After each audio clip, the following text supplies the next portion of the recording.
Assalamualaikum warahmatullahi wabarakatuh. Ya, perkenalkan nama saya Muhammad Warok, dari Universitas Pancasila, dengan nomor NIM 201872050021. Pertama, manusia sebagai makhluk sosial. Makna manusia menurut Plato dan Aristoteles, keduanya memandang manusia dengan corak dualistik. Pandang Plato adalah kenyataan ide yang mutlak dan kenyataan indrawi yang bersifat semu, sedangkan bagi Aristoteles dua kenyataan itu adalah materi yang bersifat potensial dan bentuk yang bersifat aktual, yang menyatakan bahwa orang berakal adalah orang yang mempunyai kecekapan untuk menyelesaikan masalah setiap kali ia dihadapkan pada problema. Kemudian tujuan kebudayaan pada akhirnya tidak terlepas dari tujuan manusia itu sendiri, karena kebudayaan merupakan proses eksistensi manusia yang melibatkan akalnya yang berjalan dengan kesatuan pikiran dan kolbu dalam perbuatan. 5 kebutuhan dasar manusia itu sendiri, yaitu yang pertama kebutuhan fisiologis, yang kedua kebutuhan akan keamanan, kemudian yang ketiga kebutuhan memiliki dan pengaruh, kemudian 4 kebutuhan akan penghargaan, dan yang terakhir kebutuhan akan aktualisasi dari manusia. Secara harfiah, orang membutuhkan suatu bimbingan dari seorang untuk mengembangkan potensi yang ada dalam dirinya. Perlu adanya proses pendidikan. Selanjutnya gambaran umum perilaku sosial. Ya, psikologi sosial merupakan ilmu mengenai proses perkembangan mental manusia sebagai makhluk sosial. Psikologi sosial mempelajari hal-hal yang meliputi perilaku manusia dalam konteks sosial. Kondisi dalam berinteraksi sosial dipengaruhi tidak hanya oleh proses kejiwaan, namun juga kondisi lingkungan. Ya. Juga ada kecerdasan dalam menanggapi persoalan sosial, kemudian ada penghayatan, kemudian ada harga diri, ada sikap mental, kemudian ada kepribadian. Selanjutnya bab kedua, definisi dan objek kajian metode. Ya. Yang pertama, definisi dan objek kajian psikologi sosial. Definisi psikologi sosial secara etimologi berasal dari bahasa Yunani yang artinya jiwa, dan yang berarti ilmu pengetahuan, sedangkan kata sosial berasal dari bahasa Latin yang berarti teman atau kawan dan sahabat. Secara terminologi, psikologi adalah ilmu tentang perilaku, sedangkan sosial berarti interaksi individu atau antar kelompok dalam masyarakat. Berikutnya objek kajian psikologi sosial. Secara umum, objek studi psikologi menurut Alex Sobur dibagi menjadi dua, yaitu objek material dan formal, pendekatan dan metode psikologi sosial. Ya. Pendekatan yang dimaksud ialah berbagai cara pandang yang ada dalam ilmu pengetahuan digunakan untuk memahami psikologi sosial dengan melakukan penelitian. Kedudukan psikologi sosial dalam studi psikologi. Ya, hubungan interaksi timbal balik antara manusia satu dengan manusia lain yang tergambar dalam tingkah laku manusia dalam situasi sosial masyarakat tertentu. Bila lingkaran pertama menyatakan bidang ilmu psikologi dan lingkaran kedua adalah bidang sosiologi, maka bidang yang ditutupi oleh kedua bidang yang ditutupi oleh kedua lingkaran adalah bidang psikologi sosial. Berikutnya hubungan psikologi sosial dengan ilmu-ilmu lainnya. Kemudian bagaimana hubungan psikologi sosial itu ya dengan ilmu lainnya. Di bawah ini berikut menuliskan gambaran hubungan psikologi sosial dengan ilmu-ilmu lainnya. Ya. Indonesia merupakan negara hukum. Assalamualaikum. Saya Reviandi Asal Mengganti dengan nomor induk mahasiswa 2018720503. Di sini saya akan menjelaskan mengenai sejarah perkembangan psikologi sosial. Yang pertama yaitu awalan dan perkembangan psikologi sosial. Psikologi sosial merupakan cabang ilmu psikologi yang mempelajari interaksi antar individu dengan lingkungannya. Disiplin ini, psikologi sosial bertujuan untuk memahami bagaimana faktor sosial seperti norma, nilai, persepsi, dan proses kognitif mempengaruhi perilaku individu dan pembentukan identitas sosial. Awal perkembangan psikologi sosial dapat ditelusuri hingga akhir abad ke-19 dan awal abad ke-20. Psikologi sosial modern dapat dikatakan dimulai dari awal hingga akhir abad ke-19 dengan beberapa tokoh penting yang memperkenalkan konsep-konsep awal dalam bidang ini. William James, seorang psikolog Amerika, membahas pentingnya interaksi sosial dalam membentuk pemahaman diri individu. Dia menekankan bahwa manusia memiliki keinginan untuk diterima dan diakui oleh orang lain, serta pengaruh lingkungan sosial dalam pembentukan identitas individu. Perkembangan psikologi sosial di Indonesia. Perkembangan psikologi sosial di Indonesia telah mengalami kemajuan yang signifikan seiring berjalannya waktu. Pada awalnya, psikologi sosial di Indonesia masih terbatas dan diwakili oleh jumlah kecil sarjana yang tertarik pada bidang ini. Namun, Dengan berkembangnya dunia akademik dan ilmu pengetahuan di Indonesia, bidang-bidang psikologi sosial semakin mendapatkan perhatian yang lebih besar. Salah satu faktor penting yang berkontribusi pada perkembangan psikologi sosial di Indonesia adalah pendidikan dan penelitian. Pada tahun-tahun terakhir, jumlah perguruan tinggi dan institusi penelitian yang menawarkan program psikologi sosial telah bertambah. Penelitian-penelitian yang dilakukan dalam konteks psikologi sosial di Indonesia meliputi berbagai topik seperti pengaruh sosial, stereotip, prasangka, konflik antar kelompok, interaksi sosial, dan dinamika kelompok. Nah, selanjutnya saya akan menjelaskan mengenai persepsi sosial. Persepsi sosial sendiri yaitu bagian dari aktivitas setiap individu yang berlangsung saat menerima stimulus dari dunia luar yang ditangkap oleh organ-organ bantunya yang kemudian masuk ke dalam otak untuk diproses. Di dalamnya terjadi proses berpikir yang pada akhirnya terwujud dalam sebuah pemahaman. Pemahaman ini yang kurang lebih disebut persepsi. Sebelum terjadi persepsi pada manusia, diperlukan sebuah stimuli yang harus ditangkap melalui organ tubuh yang bisa digunakan sebagai alat bantu untuk memahami lingkungannya. Alat bantu itu dinamakan alat indera. Indera yang saat ini diketahui secara universal adalah hidung, mata, telinga, lidah, dan kulit. Alat indera merupakan penghubung antara individu dengan dunia luarnya. Menurut Moskowitz dan Okel dalam Walgito pada tahun 2003 pada halaman 54, persepsi merupakan proses yang integrate dari individu terhadap stimulus yang diterimanya. Dengan demikian, dapat dikemukakan bahwa persepsi itu merupakan proses pengorganisasian serta penginterpretasian terhadap stimulus yang diterima oleh organisme atau individu, sehingga merupakan sesuatu yang berarti dan merupakan aktivitas yang integrate dalam diri individu. Proses pembentukan persepsi. Proses pembentukan persepsi merupakan proses kognitif yang kompleks di mana individu mengorganisasikan dan menginterpretasikan informasi sensorik yang diterima dari lingkungan untuk memahami dunia di sekitarnya.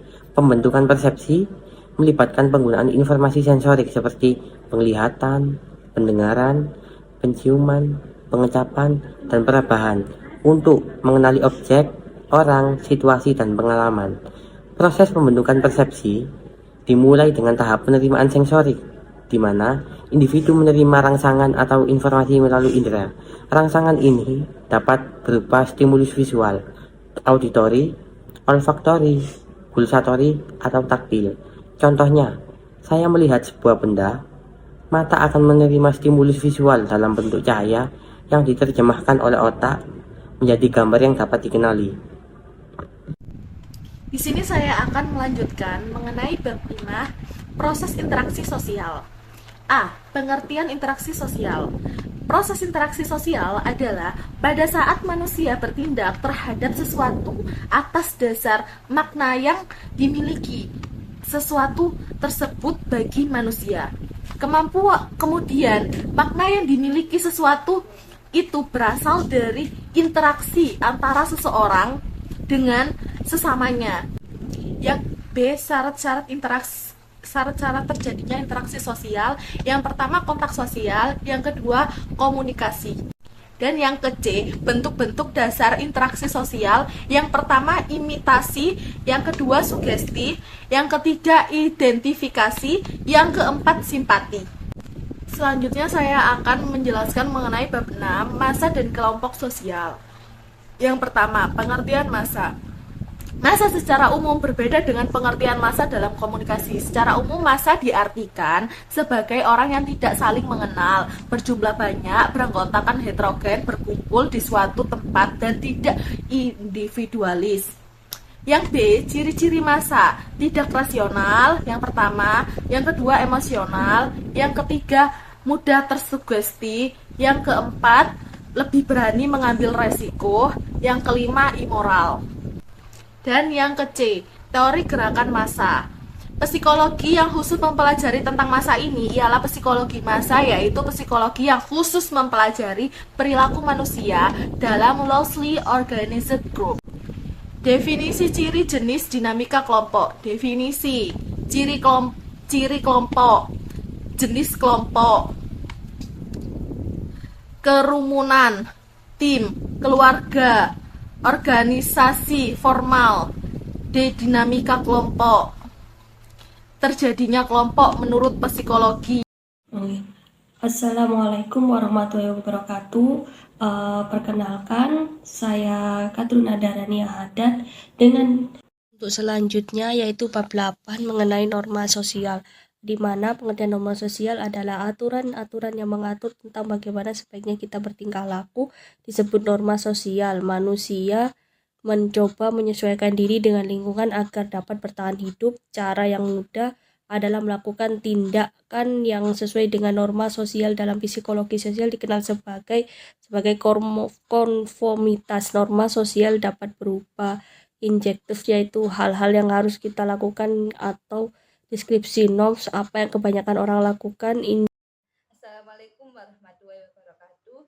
Saya Nur Alfifah Salina dengan NIM 2018-7205028. Di sini saya akan menjelaskan bab 11 tentang kontrol diri. Yang pertama, pengertian kontrol diri. Kontrol diri merupakan kecakapan individu dalam kepekaan membaca situasi dan lingkungannya, serta kemampuan untuk mengontrol dan mengelola faktor-faktor perilaku sesuai dengan situasi dan kondisi. Assalamualaikum warahmatullahi wabarakatuh. Perkenalkan, nama saya Usnul Fatimah dengan NIM 2018-720-5004. Di sini saya akan menjelaskan tentang bab 9 dan bab 10. Bab 9 ini berisi tentang kepemimpinan. Definisi kepemimpinan yaitu yang pertama itu secara etimologi. Pengertian kepemimpinan dapat ditinjau dari aspek epistemologi dan definitif.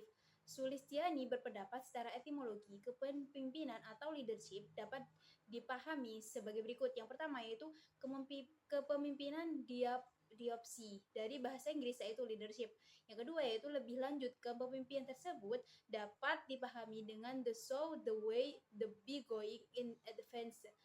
Yang ketiga yaitu bertolak dari pengertian secara harfiah tersebut di atas, maka dengan demikian kepemimpinan merupakan pekerjaan seseorang tentang bagaimana cara-cara untuk mengarahkan atau direct kepada orang lain. Yang kedua yaitu secara terminologi. Pemaknaan kepemimpinan dapat menyangkut aspek yang berbeda satu dengan yang lainnya. Kadang-kadang orang yang menganggap bahwa kepemimpinan merupakan suatu seni, yaitu seni untuk mempengaruhi orang lain agar melakukan tindakan dan perbuatan yang diinginkan pemimpin. Sebagai suatu seni, pemimpin tidak dapat disamaratakan. Masing-masing orang mempunyai cara tersendiri, gaya tersendiri untuk mempengaruhi orang lain dalam proses kepemimpinannya. Bisa terjadi walaupun latar belakang pemimpin tersebut sama, akan tetapi karena cara dan gayanya berbeda, maka tampilan dan kepemimpinannya akan berbeda pula.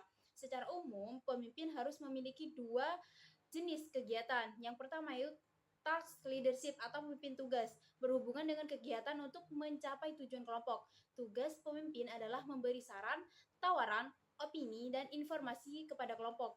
Dia mengontrol, membentuk, mengarahkan, dan menata kelompok dalam rangka menjalankan tugas spesifik. Sebaliknya, social leadership atau pemimpin sosial berfokus pada emosi dan interpersonal dari interaksi kelompok. Pemimpin sosial berusaha untuk menjaga kelompok agar tetap harmonis. Yang kedua yaitu teori-teori kepemimpinan. Teori-teori kepemimpinan ini yang dibagi menjadi tiga, yaitu teori genitas, teori sosial, dan teori ekologis. Nah, teori ekologis tersendiri itu dibagi menjadi tiga, yaitu teori sifat kepemimpinan, teori perilaku, dan teori kontingensi. Bab 10 yaitu motif dan sikap. Secara etimologis, motif dalam bahasa Inggrisnya motif berasal dari kata motion yang berarti gerakan atau sesuatu yang bergerak. Jadi istilah motif erat kaitannya dengan gerak, yakni gerakan yang dilakukan oleh manusia, atau disebut juga dengan perbuatan atau tingkah laku. Sedangkan secara terminologi, motif artinya dorongan, keperluan, atau keinginan yang tidak perlu disertai perangsang dari luar. Jenis-jenis motif. Winatapura tahun 2014 mengklarifikasikan motif dalam dua hal, yaitu derivatives atau needs. Yang kedua yaitu incentives. Yang ketiga yaitu definisi dan komponen sikap. Sikap adalah keadaan mental dan saraf dari kesiapan yang diatur melalui pengalaman yang memberikan pengaruh dinamik atau terarah terhadap respon individu pada semua objek dan situasi yang berkaitan dengannya. Sikap terutama digambarkan sebagai kesiapan untuk menanggapi dengan cara tertentu dan menekankan implikasi perilakunya.